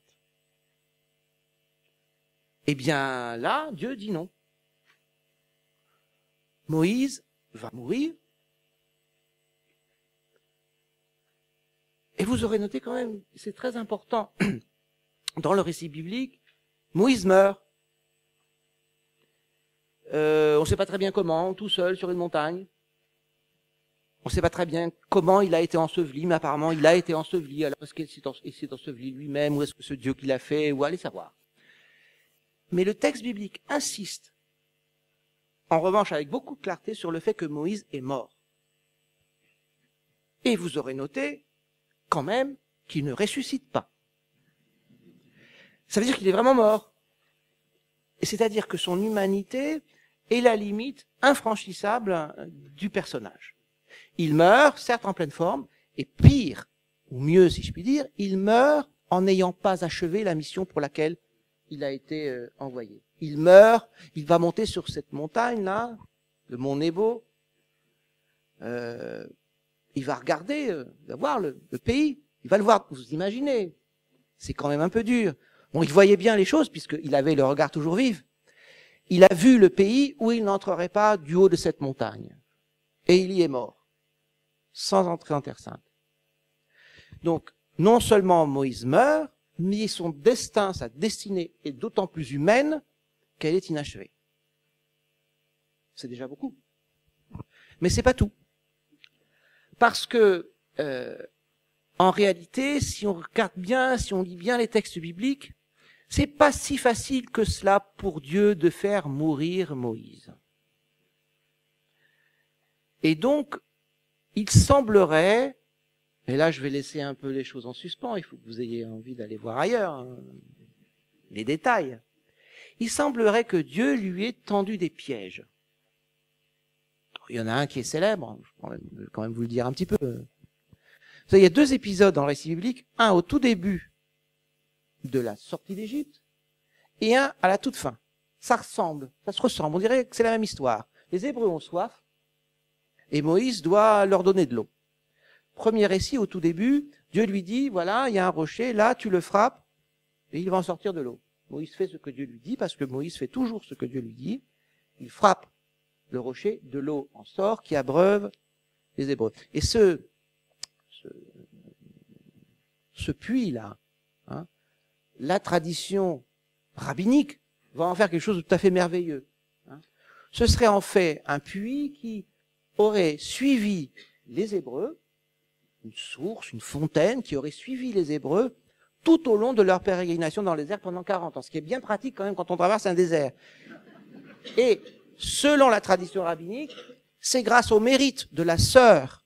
Vous voyez combien les femmes sont importantes dans cette histoire. C'est grâce au mérite de la sœur, au mérite propre de la sœur de Moïse, Myriam, que le peuple d'Israël a eu droit en quelque sorte à avoir ce puits-là en permanence qui les suit partout dans le désert. Ça, c'est le premier récit. Puis vous en avez un autre, juste à la fin. Une fois qu'on a traversé le désert, qu'on s'est promené pendant 40 ans, Myriam meurt. Ah. Et curieusement, les Hébreux ont de nouveau soif. Donc les exégètes diront, voilà, la prophétesse Myriam, sœur de Moïse, est morte, son mérite n'agit plus en faveur d'Israël, la source se tarit. Donc, de nouveau, alors que c'est la nouvelle génération, mais apparemment elle n'est pas meilleure que l'ancienne. Protestation, révolte, bon. Et Moïse et Aaron, parce qu'ils sont associés dans cette affaire, vont vers Dieu, mais le passage là aussi manque un peu de clarté. Et Dieu leur dit, parle au rocher, et il donnera de l'eau. Très étrange ce qui se passe à ce moment-là. Moïse prend son bâton, d'où l'importance du bâton dont s'est privé Ridley Scott, prend son bâton, comme la première fois. La première fois, il a pris son bâton, il avait frappé le rocher comme Dieu le lui avait dit, et le rocher avait donné de l'eau. Qu'est-ce qu'il fait là? Il ne parle pas au rocher. Il donne un coup avec son bâton. Rien. Une goutte. Il frappe une deuxième fois, et le rocher donne, en quelque sorte, donne l'eau dont les Hébreux ont besoin. Et ça, c'est un péché. C'est un péché parce que Dieu a demandé à Moïse de parler au rocher. Vous imaginez, parler au rocher, c'est autre chose. Et le faire donner de l'eau, c'est autre chose que de le frapper. Ça n'a pas du tout la même signification. Eh bien, Moïse, c'est curieux. Là, peut-être quand même qu'il a vieilli. Il n'accomplit pas à la lettre le commandement édicté par Dieu. Il ne parle pas au rocher, il le frappe. Et ça, c'est un piège parce que, bon, je peux pas vous raconter tout, mais les récits rabbiniques qui ont brodé autour de cet épisode tout simple, disent voilà, mais en fait, ça, c'est une sombre histoire. Le rocher de Myriam, il a disparu dans le paysage. Ils n'arrivaient pas à le retrouver. Ils se sont trompés de rocher. Enfin, on a l'impression, mais ça a l'air comme ça, c'est amusant. Mais en fait, c'est simplement une manière de broder sur quelque chose d'essentiel. Dieu a manifestement piégé Moïse. Il l'a mis dans une situation de tension, parce qu'il y a les autres derrière qui ont soif, hein, telle que tout d'un coup, il a perdu cette conscience claire qu'il avait de ce que Dieu ordonne et de ce qu'il faut faire en conséquence. Dieu l'a piégé, Dieu l'a fait pécher. Et c'est ce péché, mais il y en a peut-être d'autres, hein, qui justifie la mort du prophète. Alors, Moïse pécheur, alors vous me direz c'est un petit péché de rien du tout. Mais plus vous êtes grand, et plus le péché, si petit soit-il, est grand. Hein? Le péché est à la mesure de celui qu'il connaît, pas seulement à la mesure de la faute effectivement commise. Et donc, cette dimension de Moïse pécheur ajoute une dimension de fragilité et d'humanité au personnage sur laquelle je voulais insister. Alors, je vais conclure. Il paraît que vous avez le droit de poser des questions. Vous savez que je vous ai dit que Moïse, bien qu'il fût fort humble, puisque c'est dit dans le texte biblique, hein, c'est l'homme le plus humble, hein, que la terre ait porté. Et cette humilité de Moïse, quelque chose d'annoncé clairement, de précisé dans le texte sans aucune ambiguïté. C'est un élément de sa grandeur. En fait, c'est ce qui fait sa grandeur. Bon, on pourra en parler à la faveur des questions éventuellement. Eh bien, en dépit de son humilité, il a quand même connu une certaine célébrité, Moïse, comme je vous l'ai dit. Il a connu une célébrité dans le christianisme et dans l'islam. Alors évidemment, il est mis en concurrence un petit peu avec ceux qui viennent après, hein, évidemment. Vous avez un récit dans les évangiles qui est particulièrement parlant, où tout d'un coup, les apôtres voient Jésus sur une hauteur, tiens, une hauteur, on a déjà vu ça, sur une hauteur, il est transfiguré, il est d'une blancheur éclatante, mais lui, c'est pas seulement le visage, c'est le corps tout entier, évidemment. Et il est en train de converser, mais sans qu'on n'entende rien, qu'on ne sache vraiment ce qui se dit, avec qui? Avec Moïse et le prophète Élie. Alors, ils sont très impressionnés, les apôtres, ils veulent construire peut-être une tente pour abriter chacun de ces trois grands personnages, et le temps qu'ils se retournent, Moïse et Élie ont disparu. Hein?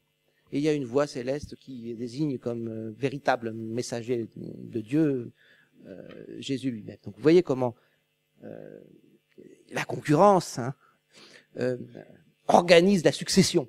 Hein. Vous avez, alors en revanche, dans l'islam, Moïse est un personnage très positif. C'est un personnage valorisé. C'est même un personnage dans la tradition musulmane qui est le modèle, l'archétype de l'initié, de celui qui a accès à la voie mystique.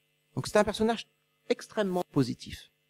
Mais il y a quand même dans le Coran, j'arrête, un passage étrange où Moïse devient le disciple d'un personnage très étrange, qui ne veut pas de lui comme disciple, qui le prend quand même parce que l'autre insiste, enfin Moïse insiste, et Moïse se révèle un très mauvais disciple parce qu'on lui dit, voilà, je vais faire des choses, toi tu dis rien, tu ne cherches pas à comprendre, ne parle pas avant que je t'y invite, et Moïse, à chaque fois que l'autre fait des choses, il accomplit des gestes d'ailleurs incompréhensibles, violents, apparemment injustes, et Moïse, se laissant aller, intervient, pose des questions, et finalement, il est en quelque sorte relégué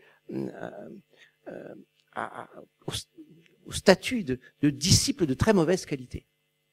Ce qui est remarquable, c'est que vous avez la même chose dans le judaïsme. Ça sera ma conclusion. Le judaïsme a noué avec Moïse un rapport très ambivalent. Il le grandit, il le magnifie, il l'exalte, et en même temps, il l'amoindrit. Il peut même s'en moquer. Pas un problème, d'ailleurs, j'ai un peu cédé à ce plaisir. Et une histoire raconte la chose suivante. Moïse surprend Dieu en train de dessiner des petites couronnes sur les lettres de la Torah, des petits graffitis, des tags, enfin, des jolies petites choses. Et Moïse dit à Dieu, mais à quoi tu perds ton temps? T'as mieux à faire que de faire des petits dessins, quoi. Et Dieu lui dit, c'est que viendra, dans la suite des générations, un sage qui tirera de ces petits dessins, de ces petits signes graphiques, des montagnes d'enseignement. Et Moïse demande à Dieu de lui montrer ce type-là. Et Moïse est transporté, parce que Dieu peut faire ça, au premier, deuxième siècle de l'ère courante, dans la classe d'un certain rabbin, Rabbi Akiba. C'est Rabbi Akiba qui va tirer de ces petits détails graphiques, de ces petits signes apparemment insignifiants, toutes sortes de leçons. Et Moïse et avec les disciples de ce Rabbi Akiba, il est au fond de la salle, que ceux qui sont là-haut ne le prennent pas mal, mais quand on est au fond de la salle, dans ce milieu-là, c'est qu'on est vraiment un débutant, qu'on n'est pas très bon et qu'on a des progrès à faire. Donc Moïse est au fond de la salle et il ne comprend rien à la Torah qu'enseigne Rabbi Akiba. Et ça le met mal à l'aise. Et puis à un moment donné, il y a un des élèves de Rabbi Akiba, donc un de ceux qui est au premier rang, qui dit, d'où sais-tu cela que tu nous enseignes? Eh bien, je le sais selon une tradition qui nous vient de Moïse sur le Sinaï. Donc ça réconforte Moïse. Mais ça signifie quoi? Ça signifie que le prophète est effectivement le premier transmetteur de la loi, le premier transmetteur d'un savoir, mais que lui-même, une fois qu'il a disparu, en a perdu la maîtrise. Et que c'est ceux qui lui succèdent, les disciples, les maîtres, les générations de maîtres qui se suivent, c'est eux qui ont la charge de transmettre, d'interpréter, de promouvoir cette loi dont le sens finit par lui échapper à lui-même. Donc vous voyez, cette fragilité de Moïse, elle est jusque dans l'image que la tradition juive cherche à en donner, indépendamment du récit biblique. Ça, c'est pas du tout dans le récit biblique. Hein. Dieu en train de dessiner des petites choses sur les lettres, ça, c'est évidemment une tradition rabbinique. Eh bien voilà, j'espère que ce Moïse-là aura été un peu différent de celui que vous aurez vu au cinéma. Alors si vous avez des questions à me poser...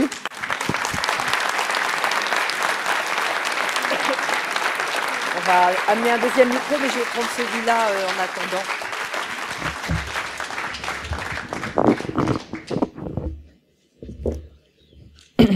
Je donne le micro à qui veut.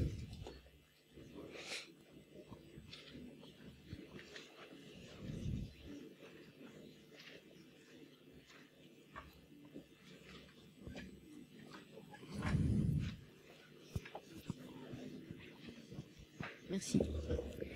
Bonsoir. J'avais envie de faire deux remarques différentes ou vous poser la question autour de ça. Le rôle des femmes auprès de Moïse. C'est vrai que son enfance nous dit que les femmes sont bénéfiques à son égard, et les hommes peut-être moins. Alors on a l'impression qu'il revit tout ça tout au long de sa vie. Et ce qui me frappe, c'est que les femmes qui l'ont sauvé, ou sauf peut-être sa sœur ou sa mère, en tout cas il ne vivra pas avec une femme hébreu. Et je me suis posé la question du rôle des femmes non hébreux dans la Bible et du rôle important qu'elles ont pu avoir dans d'autres histoires, Ruth ou autres. C'est un bon sujet, ça. C'est une bonne question. Mais il y en a pour 1 heure. Là. Oui. Je peux vous poser la deuxième ? Oh bah, pour la 2e heure. À vous entendre nous raconter tel que vous le faites l'histoire de Moïse, je me suis dit que dans le fond, il y a des histoires d'artistes, des vies d'artistes qui ressemblent un peu à ça. Une sorte d'exigence que les très très grands artistes ressentent, dont ils se sentent écrasés aussi par cette exigence de cet objectif d'art qu'ils visent. Et cette vie assez longue, enfin les vies d'artistes sont longues à mettre en place. Elles passent par des tours, des détours, des formations, des scandales, des échecs, Enfin, il y a quelque chose d'un rapport à l'exigence qu'on porte en soi qui est absolument terrifiante. Et après, eh bien, c'est aux autres d'interpréter l'œuvre de cet artiste. Merci. Alors, sur les femmes étrangères dans la Bible, c'est effectivement un sujet en soi, enfin, une question importante à part entière. Elles sont évidemment nombreuses, elles jouent un rôle important. Vous savez, le personnage de Ruth, évidemment, qui donc décide de suivre sa belle-mère et de s'agréger au peuple hébreu. Et Ruth, c'est pas n'importe qui, enfin, si je puis dire. C'est, si l'on en croit le texte biblique, l'ancêtre de David. Et donc, du Messie. Donc, dans la généalogie du Sauveur ou du roi, il y a cette femme moabite. Vous avez bien sûr dans la vie de Moïse des femmes étrangères. Ah, le problème, c'est qu'on ne sait pas s'il y en a une ou deux. Vous avez Séphora dont je vous ai parlé, donc c'est une Madianite, donc une non-hébreu, qui joue pourtant ce rôle si important dans le récit. Vous avez peut-être une autre, puisqu'il y a un moment dans le récit où on évoque la femme couchite, comprenez éthiopienne, de Moïse. Bon, ça va gêner certains rabbins. On n'est pas étonné. D'abord, ils savent pas très bien quoi faire de ce personnage et finalement ils vont réussir à s'en sortir par un jeu en disant que la femme de Moïse en fait c'est Séphora et qu'elle était aussi belle que peut l'être une belle femme qu'est noire une femme noire. Enfin, c'est bon. Vous en pensez ce que vous voulez.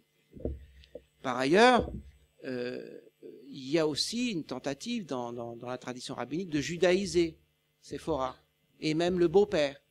Hein, tout ce petit monde se serait converti au judaïsme. Donc il y a une volonté en quelque sorte de neutraliser cette dimension étrangère dans le destin de Moïse. Même la fille de Pharaon dans la tradition rabbinique, dans la Bible elle n'a pas de nom, elle apparaît pratiquement pas, elle sauve le bébé, elle lui donne son nom et puis fini. Dans la tradition rabbinique c'est un personnage à part entière. Mais c'est un personnage dont on nous dit qu'elle s'est convertie au judaïsme. D'accord ? On lui donne un nom, Bithia, qui veut dire fille de Dieu.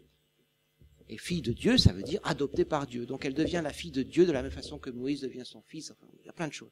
Donc il y a mais ce qui est remarquable dans tous ces essais de naturalisation, hein, de judaïsation des personnages féminins non hébreux, c'est que ça ne règle pas du tout le problème. Ça ne fait que le souligner. Et j'aime beaucoup plus le problème que la solution, en l'occurrence. Hein. Il y a effectivement dans le récit biblique des personnages féminins non hébreux qui jouent un rôle essentiel dans la vie de Moïse. Mais pas seulement dans la vie de Moïse, il y en a d'autres. Donc ça, c'est un sujet à part entière qui peut être effectivement creusé. Et pour ce qui est du créateur, oui, pourquoi pas. Et il faut savoir que, par exemple, notamment au XXe siècle, beaucoup de créateurs ont produit des images, des récits de Moïse. On a parlé de Freud. Hein, il y a le Moïse de Michel-Ange, bien sûr, et l'interprétation qu'il en a faite. Puis il y a aussi son dernier livre hein, sur Moïse, l'homme Moïse et le monothéisme. Évidemment qu'il ne parle pas de Moïse seulement, il parle de lui. Hein, vous avez Moïse Aaron de Schoenberg, dont on parlait tout à l'heure. Kafka aussi s'est projeté dans le personnage de Moïse. Vous avez, on a beaucoup de juifs sécularisés, créateurs, qui se projettent dans le personnage de Moïse, qui est leur dernière façon, la seule qu'ils aient pu trouver de continuer à se rattacher à la tradition juive. Mais une modalité de rattachement qui les laisse libres. Hein, donc cette dimension de Moïse comme créateur, bon Herzl évidemment, il va en faire des tonnes, hein, au moins au début. Herzl, créateur, l'inventeur du sionisme politique, va avoir le projet d'écrire un drame, parce qu'il était aussi homme de théâtre, Herzl. Il a eu le projet d'écrire une pièce de théâtre sur Moïse. Curieusement, le Moïse dont il parle, dont il ébauche en quelque sorte la figure, lui ressemble étrangement. Donc, il y a effectivement, Moïse offre en quelque sorte à ces personnages de créateurs, créateurs artistiques, créateurs de pensée comme Freud, ou même créateurs politiques, ils offrent en quelque sorte à ces figures de créateurs un miroir dans lequel se regarder et s'inventer. Donc ça, je pense que vous touchez là du doigt quelque chose d'important. Je n'ai pas répondu à toute la question, mais de toute façon, il faut répondre à d'autres, je suppose. D'autres questions?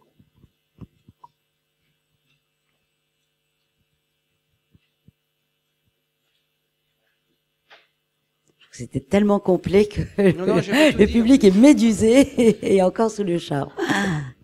Il faut pas vous mettre dans un état pareil. Hein.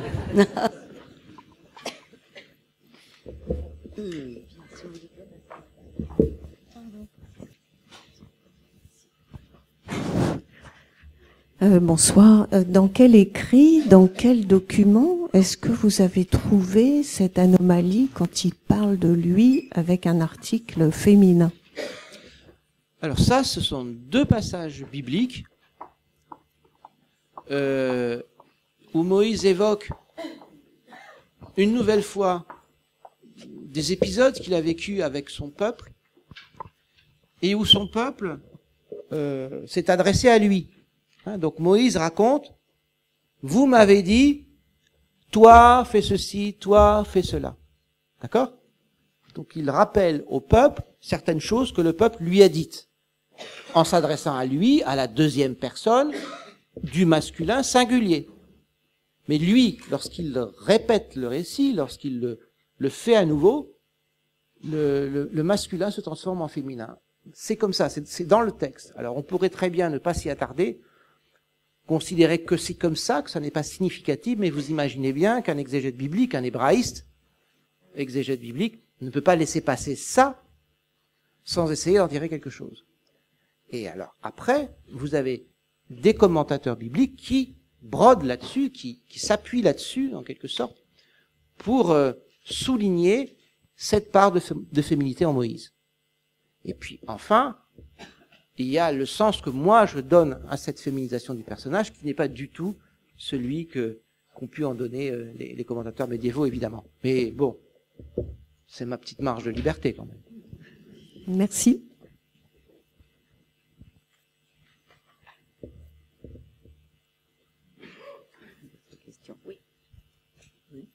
Vous avez insisté sur le fait que tous les cinéastes ont mis de côté le côté fragile de Moïse. le fait qu'il se tait, qu'il n'agit pas, qu'il est sauvé par une femme, est-ce que vous pensez que c'est délibéré? Et si oui, pourquoi? Ou est-ce que c'est purement un aspect de marketing du film? Ça, c'est à eux qu'il faudrait le demander, mais il me semble que... D'ailleurs, c'est pas seulement les cinéastes, comme je vous l'ai dit, hein. Il y a certains romanciers aussi, qui racontent à leur façon le destin de Moïse.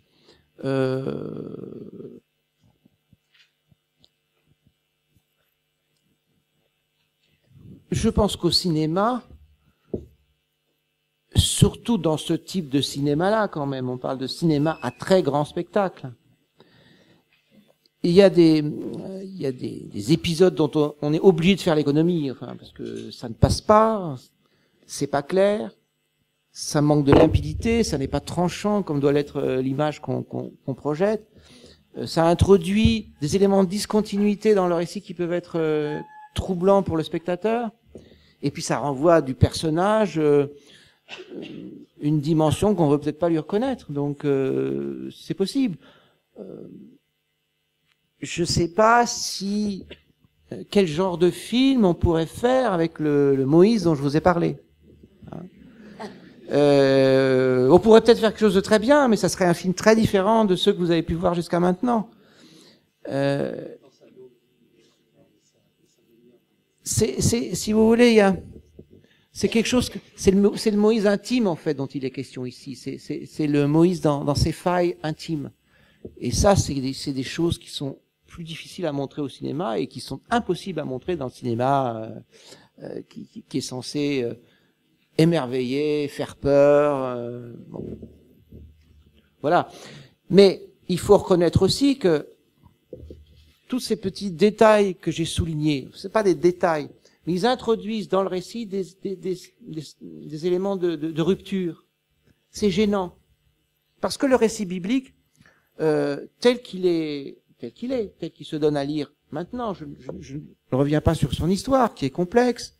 C'est bien sûr l'agrégation de traditions diverses, mais ce qui est remarquable, c'est que ceux qui ont mis la dernière main n'ont pas renoncé à ces éléments de contradiction, d'obscurité. Ils ont laissé dans le texte, si la Bible telle qu'elle est était donnée à un éditeur aujourd'hui, il demanderait sur certains passages certains éclaircissements. D'autres, il aimerait les couper. Le choix des rédacteurs finaux, de ceux qui nous ont transmis le texte à la fin, c'est de conserver ces scories, enfin ces petits accidents narratifs. Et c'est précisément ce qui en fait tout le prix, mais ce qui rend, si vous voulez, la mise en scène, surtout lorsqu'elle est spectaculaire, absolument impossible. Donc on les passe à la trappe. Mais par le fait même, on appauvrit le récit et on donne du personnage une image, on peut dire, caricaturale. Bien, on a le temps pour une dernière question. Bon. Eh bien alors, du coup, on va utiliser ce temps pour la dernière phase de cette soirée. Donc, pour ceux qui voudraient avoir un exemplaire dédicacé, ben, c'est le moment. Sinon, je vous propose que nous quittions là. Et puis, la semaine prochaine, c'est ça, Florence, hein? Alors, peut-être ce sera en amphi 5. On va se renseigner. On va voir, vu le nombre que vous étiez aujourd'hui, la semaine prochaine, soyez attentifs, regardez si c'est ici ou éventuellement amphi 5. Vous savez, c'est celui qui est juste à l'entrée, hein, c'est juste à côté. Vous ne pouvez pas le rater, c'est dans le hall, là où il y a souvent un tapis rouge. Voilà, bonne fin de soirée. Au revoir.